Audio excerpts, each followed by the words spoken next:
Qualitative property we are going to see is the elevation in boiling point. Basically, what a boiling point is when the vapor pressure of a solvent meets the atmospheric pressure. Now, let's say this is a graph. The vapor pressure of a solvent is plotted as the temperature is increasing. Meaningful that when I keep increasing the temperature, the vapor pressure increases. So, imagine you are boiling a bowl of water. I have a bowl of water.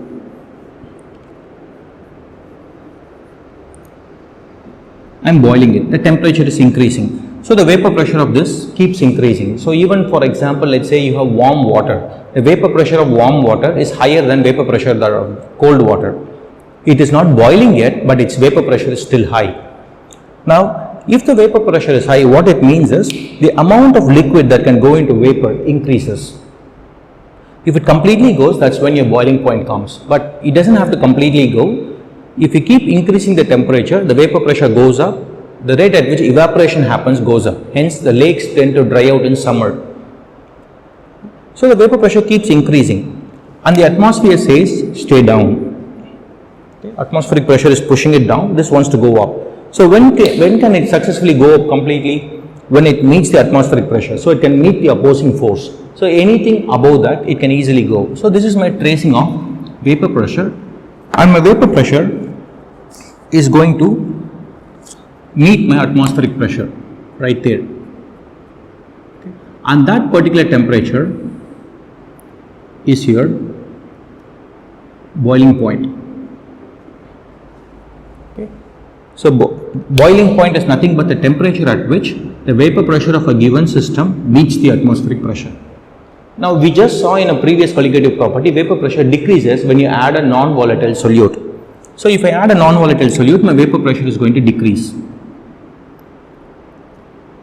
It is going to follow a different pattern. Now, what has happened is, this is my line where I have my atmospheric pressure.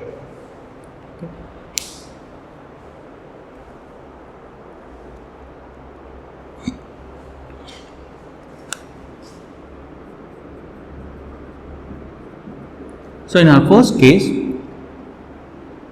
at this temperature, the vapor pressure met the atmospheric pressure. So, we call it P naught A, the pure vapor pressure. So, in our first case, at this temperature, for a pure solvent, the vapor pressure met the atmospheric pressure, it is going to boil up, we call it P naught A.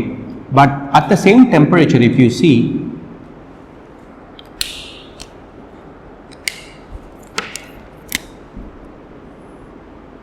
this is not the atmospheric pressure. So, at this temperature, this system does not meet the atmospheric pressure. It's actually lower than that. So, it is not going to boil off. It is going to boil off at a temperature much higher than your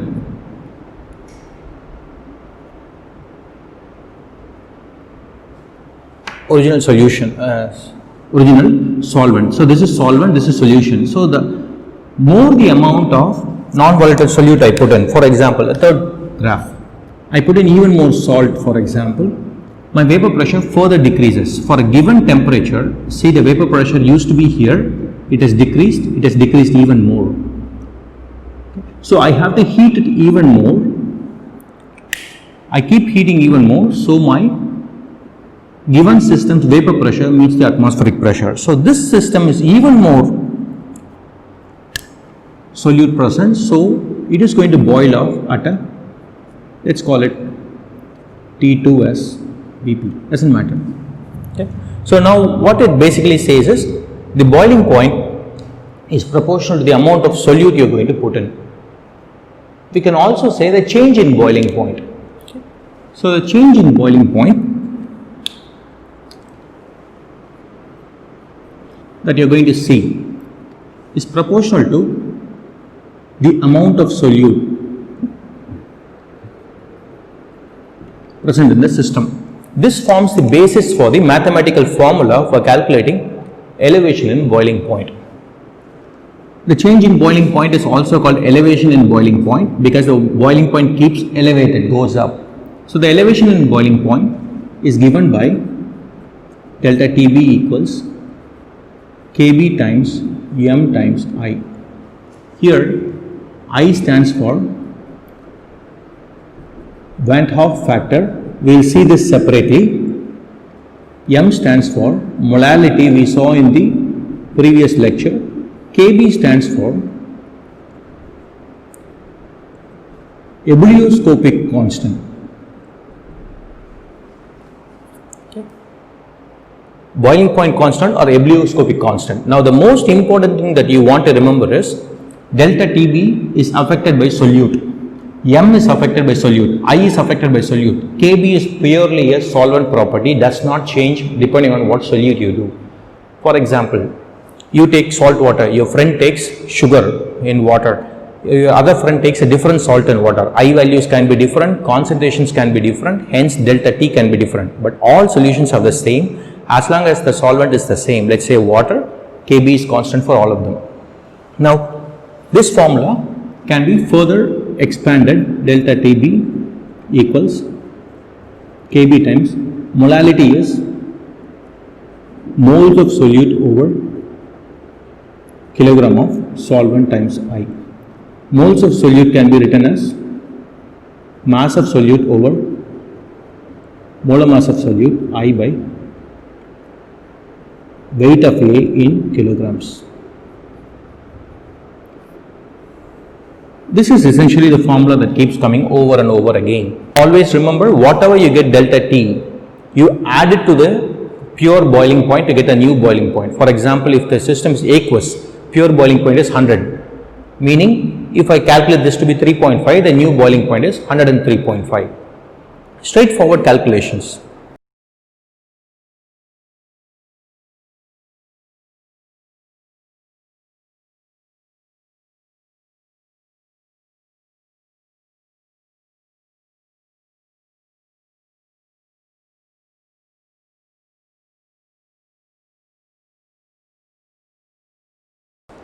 The next colligative property you are going to see is very similar to the boiling point change, freezing point change.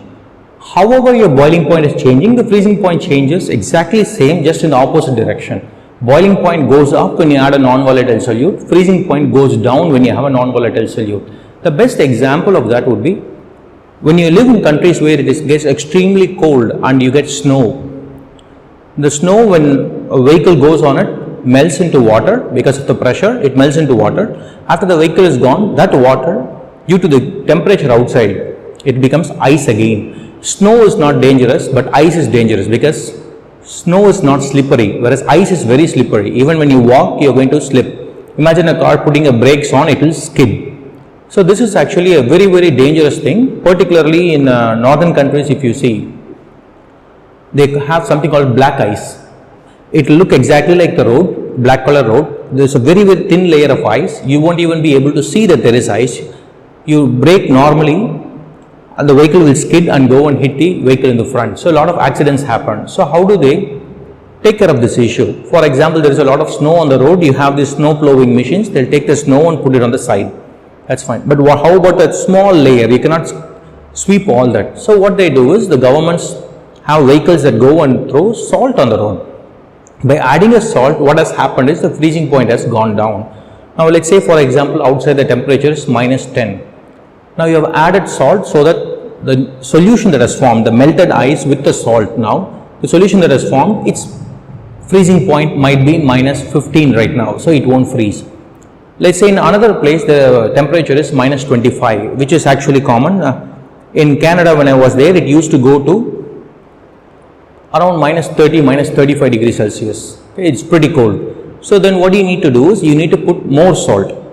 At the same time, you have to look into cost efficiency and also what happens to that liquid. It goes and joins the marine system. So we have to be careful about that.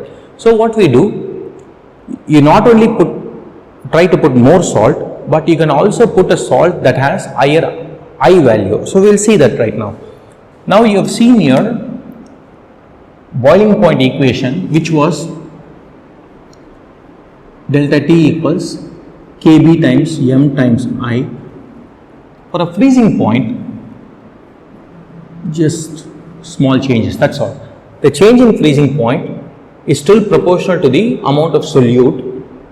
Now there is a new constant This is called freezing point depression constant or cryoscopic constant. Just like our ebullioscopic constant, this is solvent property, does not depend on the solute you put. Now the same I can do like before, delta T equals, I can do the same derivation or I can jump to the final one, mass of B divided by molar mass of B times I divided by mass of A in kilograms. Now this is straightforward.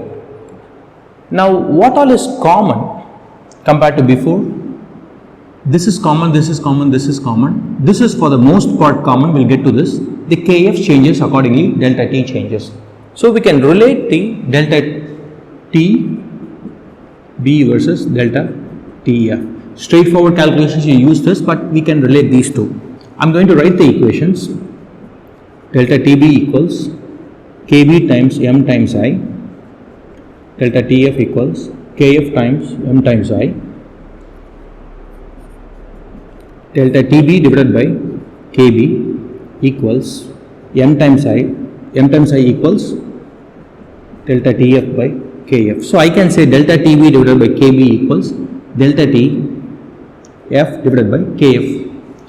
So now I don't have to be given I value, M value for a given system. Okay, I can give you salt water. I give you salt water. These four quantities can be equated. I can give you three of them. I can give you the fourth one, or I can also give you the same equation differently. Delta TB divided by delta TF equals Kb by Kf. I can tell you the ratio of these two. I can give you one of these and ask you the other. Okay, straightforward. If the ratio of these two is 2, I put a 2 here. I give you this, 2 times that will give you delta TB. Straightforward. Now a couple of things I want to make sure here. Unlike your boiling point, delta T goes up. Doesn't matter which one. Okay, you are calculating delta T. So you have calculated delta T. If delta T goes up, boiling point goes up, but your freezing point goes down. I put salt and water. Boiling point of the new salt water has gone up. The freezing point has gone down because elevation in boiling point, depression in freezing point. So if I give you 4 different systems, 4 different options, and I tell you which one will have the highest freezing point. Okay, what it means is freezing point goes down more and more if I have higher M value or higher I value. So if I give you 4 different systems, okay, for example, 0.1 molar urea, 0.1 molar NaCl, 0.1 molar K2SO4, molal, right? I value is 1, 2 and 3. So what happens is, if you have to arrange them, let's say this is A, B and C in boiling point. The boiling point is proportional to Kb, which is same for all of them because it's water. M is same 0.1 proportional to I value. So the boiling point increases as I value increases. So I will have Charlie greater than beta greater than alpha. What about freezing point? So the delta T here also is the same. Delta T for C is higher. Okay, meaning the freezing point has gone down even more. It's extremely low. For example, this is the lowest because I value is high. So this could be minus 10, minus 5, minus 2. Which is the largest number? Minus 2 is larger number because it's less negative or more positive. So my freezing point will be of the order A, B and C. This is a difference you have to know. As soon as you calculate the delta T, you can equate it straight away to boiling point because 100 plus something, you're just going to add. Whereas freezing point, you're going to do 0 minus. So the more minus you do, the lower the value goes. So you have to watch out for that. Otherwise, both these are interconnected. They are extremely straightforward. Very, very simple. One more small thing they can ask you is how to calculate this formula. For example, I can even expand this Kf times Wbi WA in kilograms. Okay. Molecular mass of B, solute. Okay. Now, for example, take an example. Sulfur, S8. Okay. How do you calculate molecular mass of S8? 8 times atomic mass of sulfur. So, molecular mass is nothing but atomic mass times that 8 that you do. For example, oxygen molecular mass is 32, 16 times 2. Okay. So, that times 2 you do in oxygen, or times 8 you do in sulfur, or times 4 you do in P4. That's called atomicity. So, this formula, if they ask you atomicity, you don't need to incorporate in the formula itself. What you do, calculate the molecular mass. Okay. Molecular mass, once you calculate, what I do is molecular mass divided by atomic mass will give you the atomicity. Okay. This pattern rarely comes, but straightforward, all this can come, particularly this one. You look at the question, you can answer.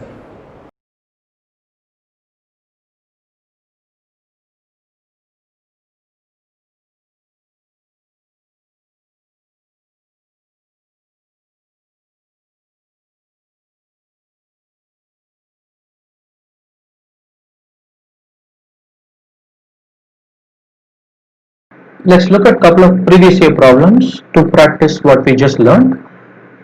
In 2016 came a question that was actually a little bit different pattern and it was tough for some students. It's actually easy once you see the pattern at least once.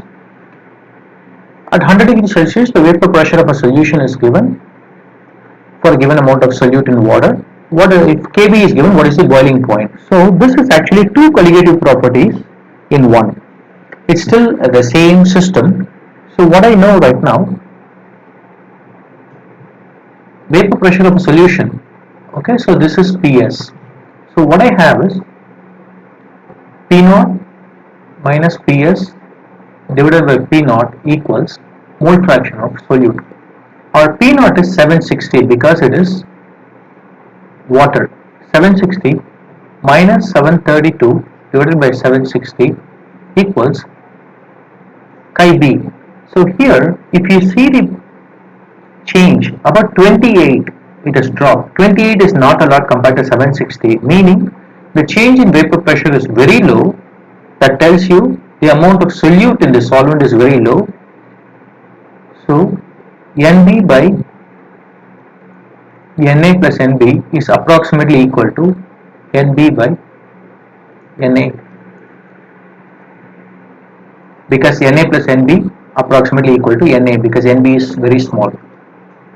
So now what I have is 28 by 760 equals Nb, I'll keep it as it is. Na is mass over molar mass of A, that equals Nb divided by mass is 100, molar mass is 18. Either you can convert this into 5.55 or leave it as it is. So now what I have is Nb equals, so Nb equals, so if you see, you get 100 times 28 divided by 760 times 18. I leave it as it is. I don't do anything here. I'm going to leave it as it is so that I can use it later. Now they are asking you boiling point. So delta Tb equals Kb times m times I. Kb is 0.52. M is moles solute over kilogram of A times I value. This is going to equal 0.52 times Nb is what we just calculated right there, 100 times 28 divided by 760 times 18 times I value. They don't say anything about the solute, meaning you can take the I value as 1. And 0.52 can be taken as 0.5. 0.5 is nothing but 1 by 2. 760 can be taken as 750 if you want. So you can approximate it. If you approximate it, you will get a value of around, roughly around 1 point something, around 1. So this is a change in boiling point. So the new boiling point would be 100 plus 1 degree is 101 degrees Celsius. Charlie. Again, one colligative property jumping into another colligative property. Otherwise, the question is not that hard. The boiling point of 0.2 mole per kilogram of a solution of X in water is greater than the equimolar solution, meaning their molarities are same. Their molarities are same. The boiling point is high, meaning if this is A, this is B, boiling point of some solution of X, sorry, not A, B, X and Y is greater than equimolar solution in Y. So the boiling point is greater, meaning delta TB is greater in this case, because you add the delta TB to boiling point, so the delta TB is greater. Delta TB is nothing but Kb times m times I is greater compared to Y. X is greater. Now I know that I can eliminate my Kb because it's a solvent property. M is the same. So basically what they are telling you is I of X is greater than I of Y. So I can say molar mass of X is less than molar mass of Y may be true. I don't know. It could be other way also. But my molarities are same. I don't need to worry about my molar mass. It is possible, but we don't know for sure. Y is undergoing dissociation in water while X undergoes no change. Okay, if that is the case, Y is undergoing dissociation, meaning this would be higher, not lower. Dissociation makes it higher. X is undergoing dissociation, so far this is okay. Molecular mass we cannot say. So Charlie. Statement problem. The last one we will do today, just numerical. A 0.1 molar aqueous solution of weak acid is 30% ionized. Kf is given. What is the freezing point? So right away we know delta Tf equals Kf times m times I. They are asking you the freezing point. Kf is 1.86 times m, 0.1 molar times weak acid. So if you look at equilibrium, a weak acid dissociates as Ha plus and A minus. So if this is 1 minus alpha, this is alpha, alpha. I is the total moles, which will come to 1 plus alpha. Alpha is nothing but the degree of ionization. So here alpha is 0.3. So I is going to be 1.3. So I is 1.3. That's all. You just have to make sure you get this. Otherwise it's going to be pretty straightforward. So if you take, for example, this is roughly as 2. Okay, roughly 2. I'm making it 10%, or I would rather say about close to 10%. You can take it as 10%, about 7.5% more. I'm making it approximately 2 times 0.1 times 1.3. So that's going to be, so 1.3 times 0.1 is 0.13 times 2 is 0.26. I have made it bigger. It's going to be much smaller. Okay, about, let's say 10% smaller means minus point. If I do minus 0.026, 10% smaller. So delta would be the option. So this is how you set up a problem, and you can also approximate. Approximation is important because it makes your life easier. If not, you have to do accurately, means it is going to be trouble for some of you, not all of you, but some of you. Okay, practice well, you guys will be able to do this. It's an important chapter, easy questions, same pattern, just different numbers, different way of setting up math. That's all. Good luck, guys.